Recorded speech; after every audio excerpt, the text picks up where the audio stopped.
We might be live. You are What live. is up? If you're just tuning in, thanks so much for joining us. My name is Madeline. I am the host and co-founder of Wine Folly, where we learn by drinking. It is Wine Wednesday, and we've got a pretty good show for you set up. I wanted to give you a little bit about that. Right now, I'm tuning into Facebook so I can see your questions when they do come up later. When we start doing some live Q&A. Where is it? Oh, there I am. Oh my gosh. It's a little dark. Can you put those over there so I can see my face? Yeah, totally. Yeah, that looks way dark. Yeah, you get it where you need it. There we go. Much brighter. Alright. Alright, I think we're fully set up. I think we're looking pretty good. Alright, folks.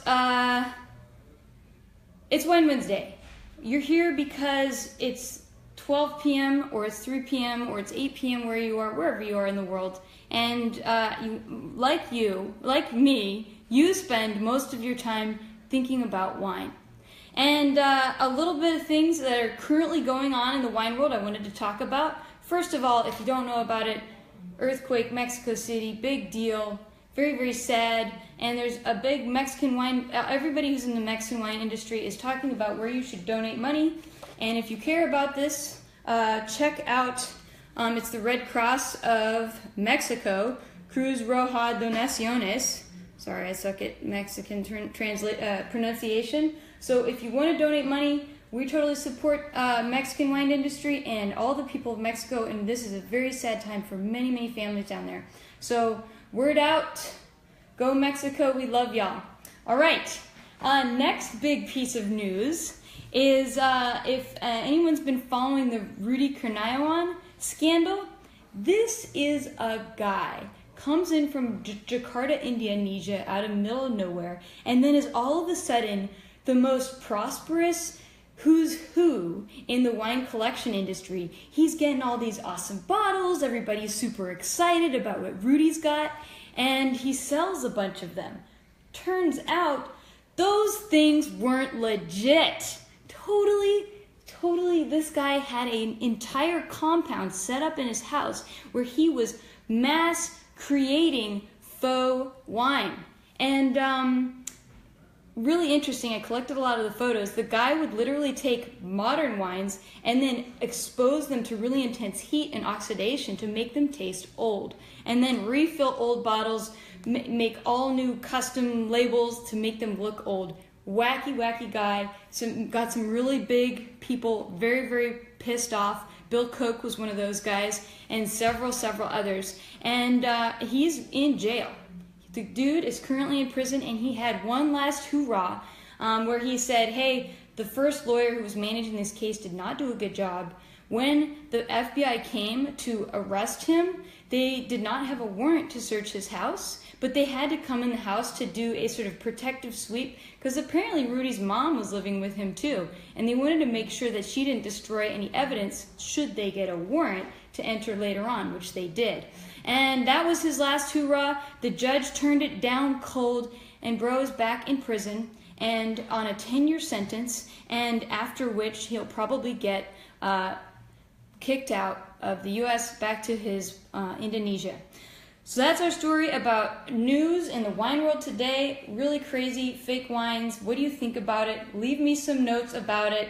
There's actually a Sour Grapes. There's a book about it, about Rudy Kurniawan. You can watch, the book is In Vino, I want to say Veritas, but it's not Veritas. It's like a play on the word Veritas. And then the other one, somebody tell me the real name of this thing. I'm watching the comments right now. And then the other one is Sour Grapes, another great little documentary you can check out and learn more about Rudy Kurniawan and how wacky this stuff is. And if you want to read a really, really fun book about faking wines, I highly recommend Billionaire's Vinegar. It is a great read, and for people like me who hate to read, it's an amazing listen on Audible. Check it out, do it on your workouts. You will run forever listening to this book. Okay, next segment, I just want to tell you a little bit more about our segment today. We just did a little bit of current news, what's going on. Then we're going to do, I have anytime you can send us a question, and if it's an awesome question that's focused on the theme of today, we'll totally feature you, and we would love to. If we can't, we'll try our best to answer all your questions. Wine is all about learning and asking questions, even if they're super high and crazy and wacky, or even if they're really simple and obvious. We love them all. So I have a bunch of questions today, and I want to answer them for you from readers who have thrown some questions our way. Today's theme is discovery. How do you stay passionate with wine? And this is the simplest question to answer. It's because wine is always changing. We are constantly chasing the dragon, looking for that next amazing wine. And what it can do, if you let it, it will open you up to wines you never before thought you would have liked. And suddenly you're drinking things that are just amazing, and they're from, hey, Mexico. Or last night, I drank an Indian wine. You can check that on Instagram if you want to, by the way. And as always, if you love us, the best way to thank us is to subscribe. This is our private email list. We have hundreds of thousands of followers on there, and we do not share, sell, or anything with your content. We just try to provide you the best, most awesome, cool stuff about wine we can possibly do so that you can have a fun time exploring the wine world. All right, questions from Matt S. What is your favorite way to find a great new wine spot when you're in a new city? All right, I am a little bit of a social media hoe, so what I usually like to do is go on Instagram and find out who the somms are in that city, follow those dudes, and see where they're drinking / working. It usually involves a little bit more effort on my part, but I like to drink what somms drink generally. I'm kind of in the geek sphere. My palate is in the geek sphere, so wherever the wine list is weird is where I want to drink. And there's a lot of wacky spots, like for example, yesterday I was honestly at an Indian restaurant, and they happened to have Grover Vineyards, which is one of the top Indian wine producers in India. So I was like, yeah, open that. They had bottles. They were only available by the bottle, but they're like, yeah, we'll pour you a glass. Why not? So that's how you taste wacky wines. All right, so that's how I do it. I'm about 2/3 through the Wine Folly Wine Challenge, but I'm a little light on aromatic whites and light-bodied reds. If y'all don't know what we're talking about, this is the Wine Folly book, and in the first section of the book, for those who didn't actually read the first 2 pages, I totally get you. I'm a skipper around or two. There is a wine challenge. We say, hey, taste 34 wines, new wines. Just go and do it. Try one in all of the 9 styles. Aromatic whites is one of those styles he mentioned. Light whites is another style. Go taste 12 different countries. You know, wine tastes so different. Sauvignon Blanc from Chile is wildly different than Sauvignon Blanc from Napa, and you'll discover that in this journey. And then learn how to blind taste. All of these things will make you amazing at tasting wine. And blind tasting doesn't mean you have to get it right. It just means that you taste the wine without knowing what it is. And that will change the way you perceive wines that before you were looking at the label and being like, I'm judging you because of this. Well, actually, this is a pretty sweet label, but you could judge a wine by its label. It's really easy to do that. All right, so what are some aromatic whites and light-bodied red categories? Those are the 2 that I need. Any suggestions on wines from these categories from Chile or Greece or other countries? All right, you said Chile or Greece, and I want to give you Chile or Greece.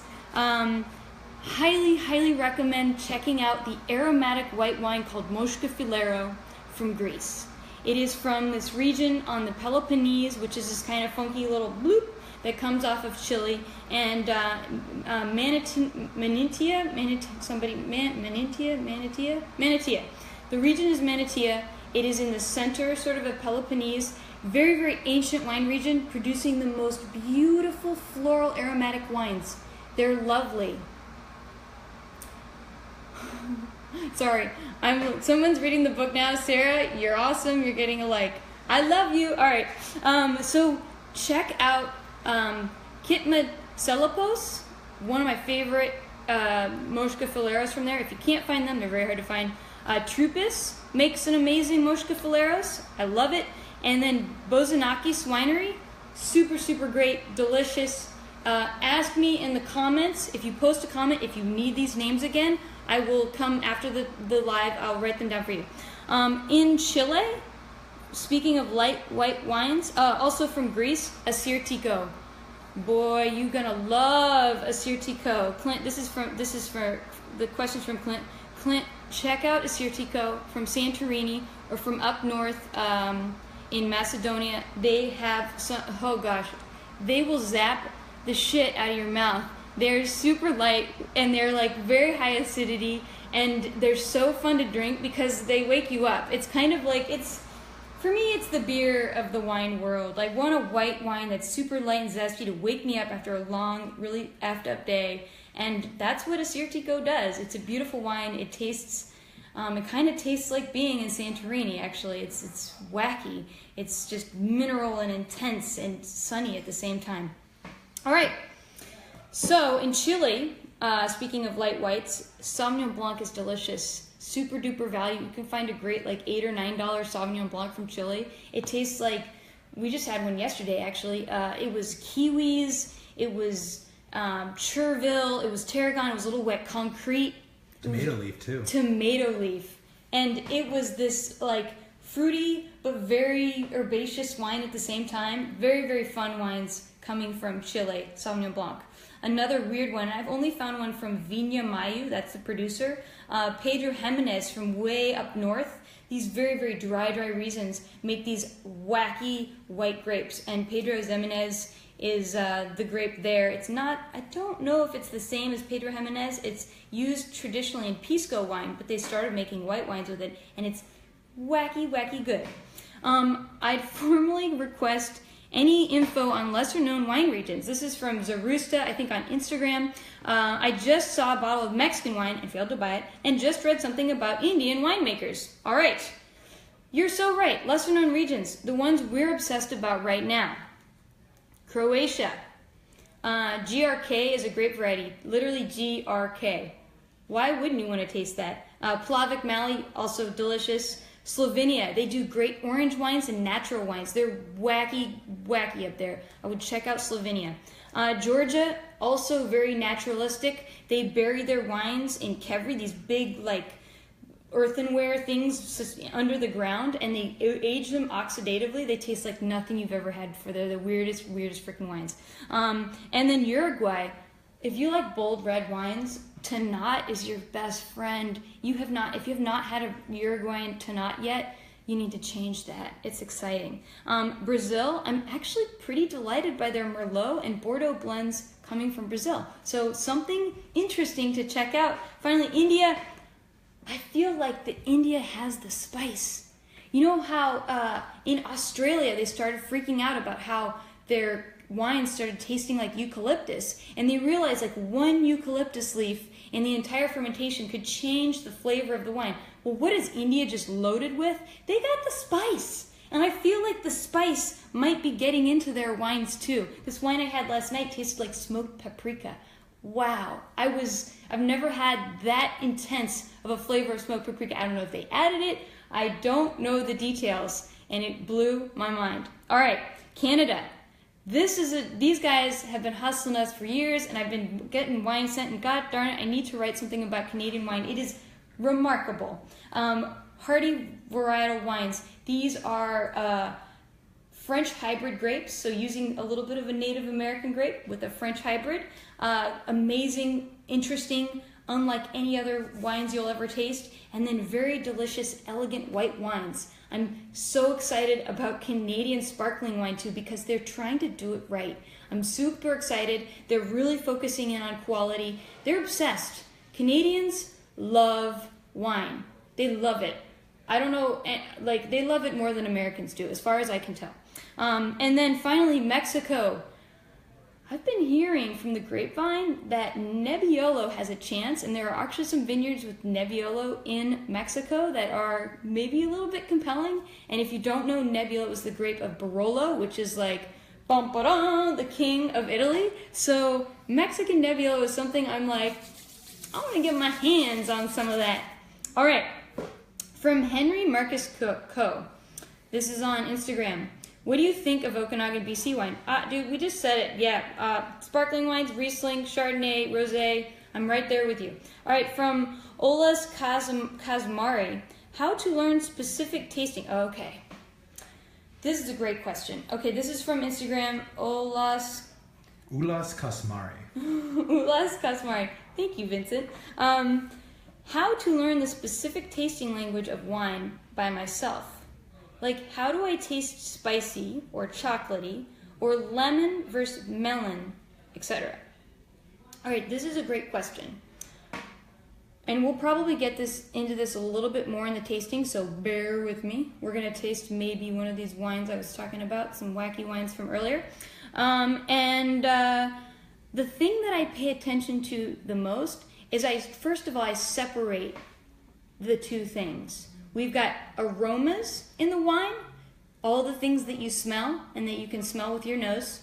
And then we've got the textures of the wine, the tastes of the wine, everything that you feel inside of this little guy, your mouth.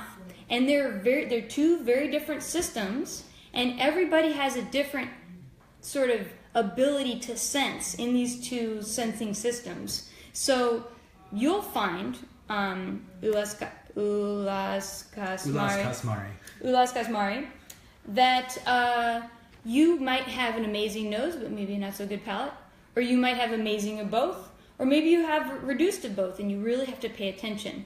And that's fine. Everybody's got their own ability, but you'll find you have the benefit of maybe tasting textures better than smelling aromas. And these are things you're going to want to pay attention to. So very simple, aromas in wine are basically stereoisomers of other smells that we're familiar with. So when I say strawberry, I'm getting strawberry in this wine. There's not actually strawberries in the wine. It's more like the aroma compound that was developed and evaporated out of the glass with the alcohol and went into my nose is the same. It's identical to, it's a mirror image of an actual strawberry aroma. Like if you cook some strawberries in the stove and you're like, this smells like strawberry sauce, it's the same darn thing. So when we get these aromas, these stereoisomers, they can be things like chocolate, like you mentioned, fruits, strawberry, lemon, melon, anything like that. And you'll start to sort of put them in sections. I should have brought my tasting wheel for that. We have this really awesome tasting wheel on the Wine Folly shop that if you want help tasting aromas, it sort of separates them into different categories. It makes it very, very easy to sort of identify different nose smells. So I would totally check that out. Check out my sweet thing on the back. Remember, we gotta donate. All right. And then finally, textures. Now this is where you were talking about spicy. Now, when I smell a wine, no matter how spicy it is, I can't actually smell the spice. I can maybe smell pepper in it, but not necessarily the spicy feeling that you get, that exploding like spice. And that's going to be a texture thing. And these have everything to do with the wine's natural traits. It has acidity that can contribute to the spice. Alcohol level can contribute to the spice level. So if you have wine with high acidity and high alcohol, you will be like, it'll feel really intense. And then there's tannin in red wines. That's that thing that feels kind of like sandpaper on your tongue, or like your teeth kind of stick to your lips a little bit. That's tannin. Or the best explanation I ever heard was take a wet tea bag. Oh, I shouldn't do that. My Vincent says he's feeling a little sick, but I'll just demo this real quick. You take a wet tea bag. See this guy? This is basically pure tannin. Put this sucker on your tongue and then feel how it feels. That is tannin. That is what tannin is. And then you've got alcohol, acidity, what did I say? Sweetness. How sweet is the wine?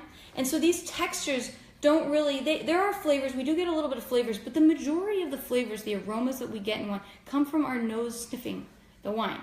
So those are two separate systems that you learn. And you can learn the language of wine. Textures is all about how it feels. So when people are describing tannin, they'll use things like grippy Or when they're describing wine that has a lack of acidity, they might say hollow or flabby. Or if it has where the flavors are super pointillized on their tongue. I've heard Robert Parker said this several times, laser-like. And as much as I make fun of Robert Parker, I kind of love laser-like. I've had some laser-like wines in my life where they just pierce you in your tongue and you can't handle it. It's awesome. All his 100-point wines are usually pretty laser-like. Just so you know, I've analyzed his notes quite a bit. All right, so those are our pre-prepared questions. Our next segment is, now I get to pay attention to you directly, and I want to thank everyone who's tuning in. I see some notes from Eric, from Hey MacGyver, thanks so much for tuning in again. Jennifer, Tammy, love you guys. You guys have been here every week thus far, and that's awesome. Okay, wait, you disappeared. Okay, so Eric says he loves the term hot for high alcohol. So if you have any questions for me right now, here's your chance to ask them. It's going to take like a couple of minutes. Well, it might take like a minute because there's a little bit of a delay. So I'm going to wait here for a minute. Do do do do do do do do do do do do do. Oh, no questions. I always have a question on Instagram. Oh yeah, all right. What's your favorite time to take wine when you're not working in your job? What kind of wine do you kind of go to after work? Oh, great question. Well, it partially depends on what my significant other likes to drink. He dominates a lot of my wine choices because I'll drink whatever the heck. But lately, if I had you can drink anything you want right now, what is it going to be? I would probably drink, right now I'm in the mood for, I kind of have a bad, nasty taste in my mouth and I want to zap that flavor. I ate some really spicy masala peas, like those dried masala peas earlier. It would be nice to cover that up. Actually, an Assyrtiko from Greece would just do the trick very well. It would clean my palate.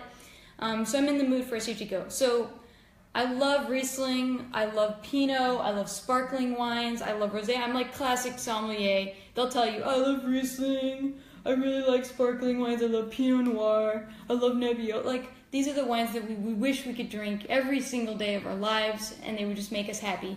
That said, I am one of those people who will just, whatever I've never heard of and I haven't had, I'm like, well, what's this? This looks interesting. I try to validate whether or not I think the producer or the region is crap, and then I buy it, and I find out.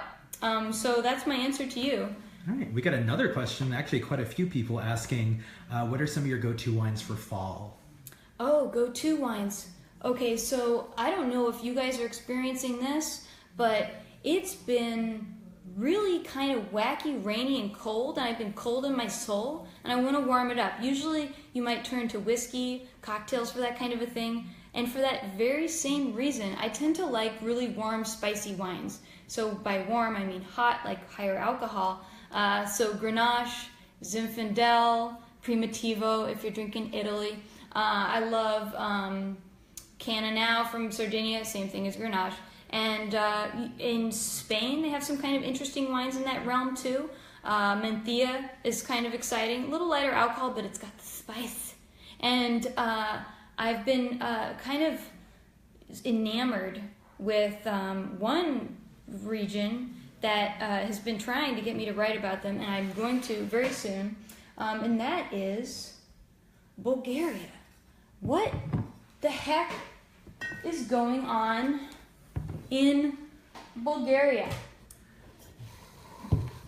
So we've got a few wines here from Bulgaria. I want to taste them really quick. I haven't tasted these wines. I have no idea what they're like. And so I thought I would try one with you. We'll probably try the rest later. We might not try them all.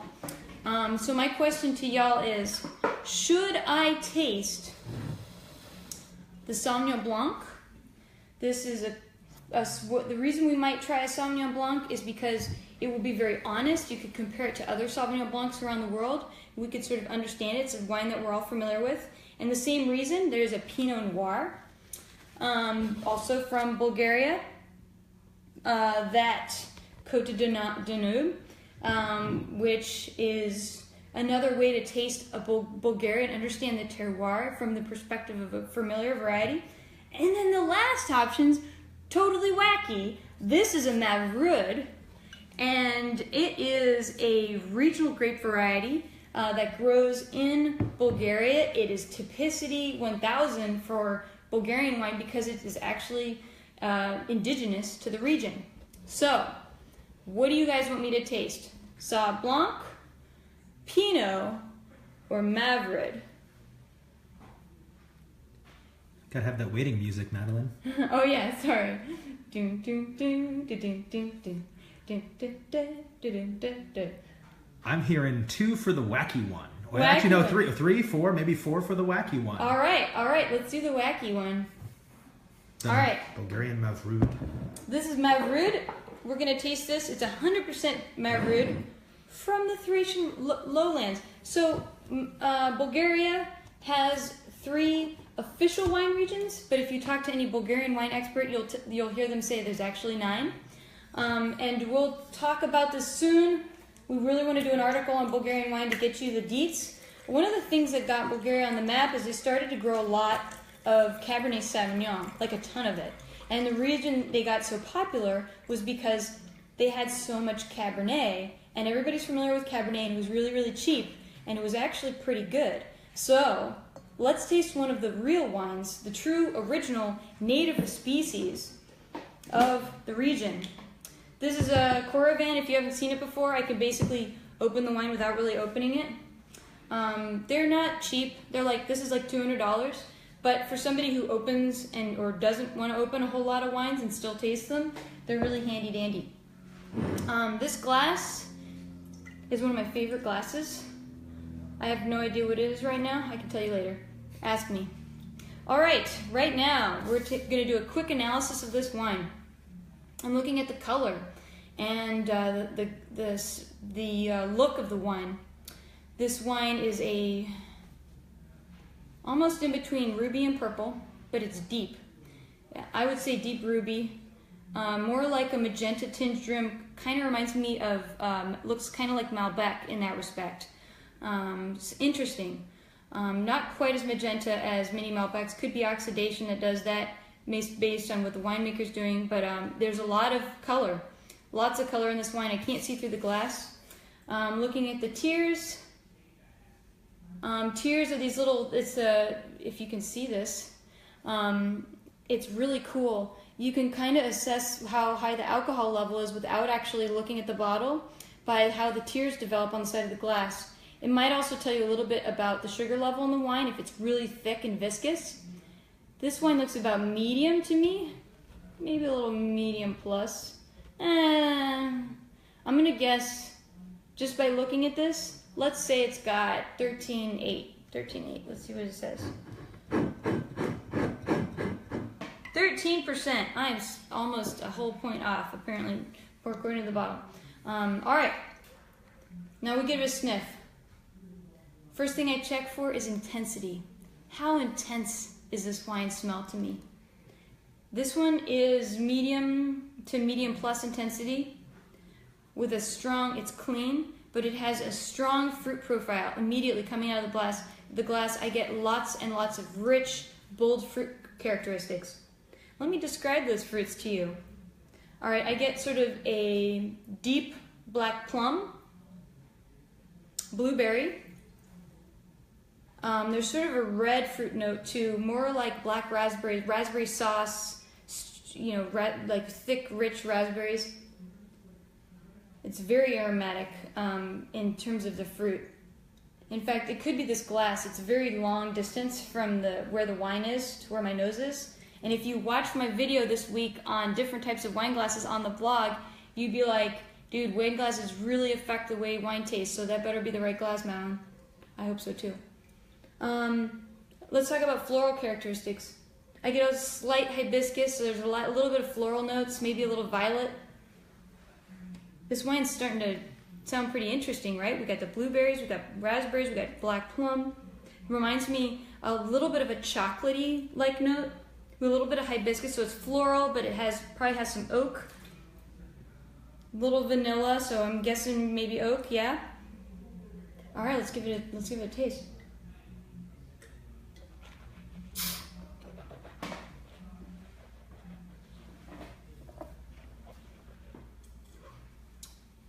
I didn't want to swallow all of it. It is lunchtime. I took a really big sip. All right, let's talk about structure. I just tasted the wine, so I'm confirming the fruits on the palate. We get a lot of those fruits on the palate. They're a little lighter. The profile of fruit is a little lighter on the palate. We're in sort of that medium plus body realm. It's full. It's tasteful body, but maybe just a little less than like if you had a really rambunctious Shiraz from Australia. It's light, definitely lighter than that. More European in its styling, but tons of fruit. Like, wow, lots of fruit. Vanilla, probably a little bit of oak. The tannin is interesting.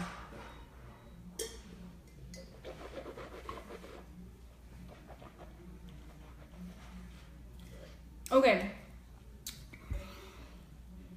This is an interesting one. I kind of like it. I get a tannin that is oddly fine, and it sort of covers your entire palate. It's not in the front, it's on the mid palate, and middle and the back palate, so it's this swath of sort of fine, creamy tannins, and it makes the body taste a lot more creamy all around. A little bit more chocolatey, creamy in that realm. And then we've got a lot of fruits, and then the finish, minerality-wise, maybe a little rocky, gravelly. I suspect, though, that this wine grows in clay, more clay-based soils. It's from the Thracian lowlands. Lowlands, that makes me think of clay, alluvial, plain, that kind of a thing. So there might be a little bit more clay. Also, a lot of its extraction makes me think it's a little bit more clay. But I do get this sort of gravelly quality. I don't know, maybe there's a good mix of sand. What would you pair with this wine, Madeline? Oh, that is a great question. This is in the realm of Malbec for me. So if I had, oh God, you know what would be perfect? Is if I had a delicious burger with some melted blue cheese on it, kind of in that realm. Like the blue cheese on umami would be, not too much blue cheese because you don't want to overwhelm, but like, oh God, that would be delicious. Just like a burger with blue cheese burger, blue cheese steak, maybe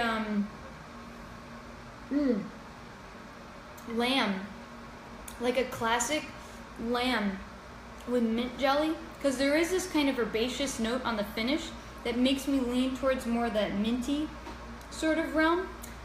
This is a quality wine, Mavrid. This is reminds me a lot of sort of a Syrah / Malbec. It's kind of in between the two.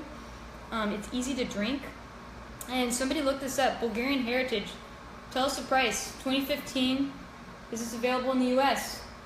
Look it up on Wine Searcher, let us know. Post it in the comments. Fascinating. Or next week I'll pre-prepare and I'll let you know, I'm sorry. All right, so thank you so much. I think that wraps it up for today. If you have a question that went unanswered, definitely text us. Let us know, Facebook, Instagram. You can email us. We will try to get to everything. And tell us what you tried. What are you discovering? Next week we'll also open the Pinot because we had a lot of requests. Oh, a lot of requests for the Pinot, yeah. After the Maverick got open, there it went. Oh, yeah, because you want to know how the Pinot tastes too, right? Should we go on? Should we taste it? We should try it. Well, we're going to end this on Facebook. So y'all's on Facebook. Go to Instagram. We're going to continue on Instagram because Facebook is high pressure, man. We got to keep it under 30 or we're going to die. And then subscribe. If you haven't done so already, you love us, tell your friends about it. You get 1 email a week, just a couple of other emails a month, and it's super fun and you can learn about wine. All right, love y'all, Facebook. Go to Instagram if you missed this. All right, peace out.